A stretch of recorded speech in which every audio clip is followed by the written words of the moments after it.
subscribe to my channel.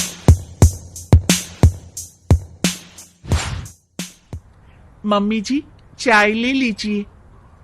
अरे कलमुही, तेरे हाथों से तो चाय पीते हुए भी डर लगता है, कहीं इससे तेरा रंग मुझ पर ना चढ़ जाए।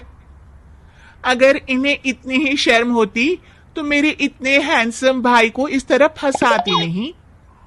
बानी और शिवम की लव मैरिज हुई है। बानी के ससुराल में उसकी ननद और सास हैं, जिन्हें अपने गोरे रंग पर बहुत गुरूर होता है, जिस वजह से वो बानी को सिर्फ उसके सांवले रंग की वजह से नापसंद करती है और हमेशा उसे ताने सुनाती रहती हैं। बानी उनकी सभी जली कटी बातें सुनकर चुपचाप वहां से चली जाती है। तुम माँ और छोटी को कुछ बोलती क्यों नहीं? मम्मी जी बड़ी हैं, हर छुटकी ना समझ, इस तरह उन्हें उल्टा जवाब देना सही नहीं। मेरी जिम्मेदारी उनकी सेवा करना है, जो मैं पूरे दिल से हमेशा करती रहूंगी। ऐसा बोलकर बानी रसोई में जाकर रात के खाने की तैयारी करने लगती है। रात को खाना खाते हुए बानी की सास उसे कहती है, कल मैंने अपनी फ्रेंड्स के साथ किटी पार्टी रखी है, समय से सारा खाना बना देना और अपना मनहूस चेहरा लेकर ज्यादा उनके सामने मत आना, समझी? माँ, बानी आप दोनों की कितनी परवाह करती है, फिर भी आप उससे इतना बुरा व्यवहार क्यों करती हैं? अरे एक तो लव मैरिज करके इस कलमुही को हमारे सर पर लाकर बिठा दिया और अब हम इसे कुछ बोल भी नहीं सकते क्या? भैया तो इनकी तरफदारी करेंगे ही, आखिर इन्होंने पूरी तरह उन्हें अपने वश में जो किया है। जिसे जो करना है करे, बस कल मेरा सारा काम समय पर हो जाना चाहिए।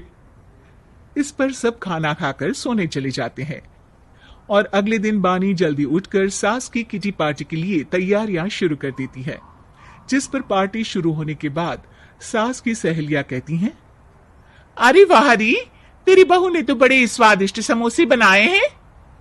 हाँ भाई, रंग कैसा भी हो, खाना बनाने में बिल्कुल अन्नपूर्णा है। अरे इसकी भी क्या बात करनी, मेरी बेटी से मिलो, इसकी सुंदरता के आगे तो उर्वशी रंभा भी फेल है। उर्वशी रंभा को तो फेल कर देगी, पर क्या अन्नपूर्णा बन पाएगी? अरे इसे काम करने की क्या जरूरत, उसके लिए बानी है तो, और मैं तो इसकी शादी भी किसी नौकर चाकर वाले घर में ही करूंगी।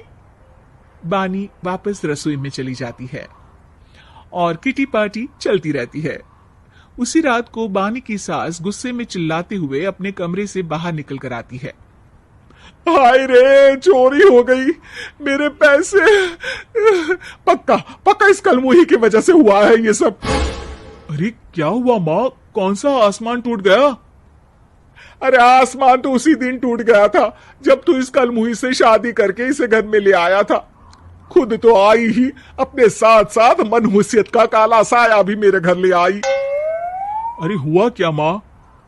अरे मेरी तिजोरी में रखे पैसे कहीं गायब हो गए, सुबह ही देखा, अरे यहीं रखे थे। क्या आप मुझ पर चोरी का इल्जाम लगा रही हैं? अरे काली बिल्ली पर भी क्या कोई मनहूसियत का इल्जाम लगाता है? ऐसा बोलकर बानी की सास वहां से चली जाती है, जिसके बाद शिवम और बानी बात करने लगते हैं। देखो, मम्मी की बात का बुरा मत मानना, वो बस परेशान है ना, इसलिए कुछ भी भूल गई। वो परेशान नहीं, मुझसे नफरत की वजह से ऐसा बोलकर गई हैं। उन्हें मैं हमेशा एक आंख नहीं सुहाती। देखो बानी, अगर तुम चाहो तो हम दूसरा घर लेकर वहां शिफ्ट कर सकते हैं। आखिर तुमसे प्यार करके तुम्हें अपनी जिम्मेदारी पर इस घर में लेकर आया हूं, इस तरह टॉर्चर नहीं होने दे सकता।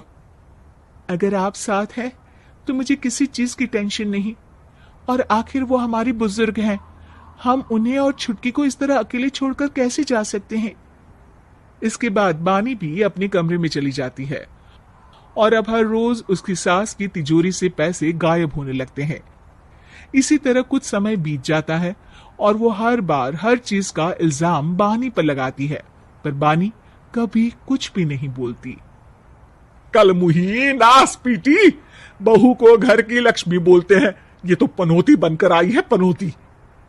एक रात बानी की सास को आधी रात में प्यास लगती है तो वो पानी पीने रसोई की तरफ जाती है। तभी उसे अपनी बेटी के कमरे में कुछ आवाज सुनाई देती है। हाँ हाँ, मैंने मम्मी की तिजोरी से हर रोज थोड़े थोड़े पैसे निकाल कर हम दोनों के लायक खूब पैसे इकट्ठे कर लिए हैं, और मम्मी आज तक उस सब के लिए भाभी को ही जिम्मेदार समझती है। तुम बस जल्दी से आकर मुझे यहाँ से ले जाओ और हम कहीं दूर जाकर शादी कर लेंगे। मम्मी को कुछ पता नहीं चलेगा, सब मुसीबत खत्म। अपनी बेटी की ये सारी बातें सुनकर बानी की सास भौचक्की रह जाती है और अपने कमरे में वापस चली जाती है। जब अगली सुबह बानी सास के कमरे में आती है, मम्मी जी क्या बात है, आज आप कमरे से बाहर ही नहीं आई? आपकी तबीयत तो ठीक है ना? क्या छुटकी कमरे से बाहर आई या तुम उसके कमरे में गई? नहीं नहीं, क्यों जाना है क्या? मैं अभी चली जाती हूँ। नहीं, कोई कहीं नहीं जाएगा। इस पर वो बानी को साथ लेकर कमरे से बाहर आती है, जहां शिवम भी होता है। वहां उसकी सास बोलती है, छुटकी मेरी तिजोरी के सारे पैसे लेकर अपनी माँ के बारे में कोई ख्याल करे बिना किसी लड़के के साथ घर छोड़कर चली गई। और बहू, तुमने मुझ जैसी सास की सेवा करने के लिए अपने ही पति के साथ दूसरे घर जाने से मना कर दिया। मैंने हमेशा तुम्हारा रंग देखा अच्छा ही नहीं, जो मेरी सबसे बड़ी गलती है। मुझे माफ कर दे बेटा। और इसके बाद बानी की सास कभी अपनी बहू की तारीफ करते थकी नहीं।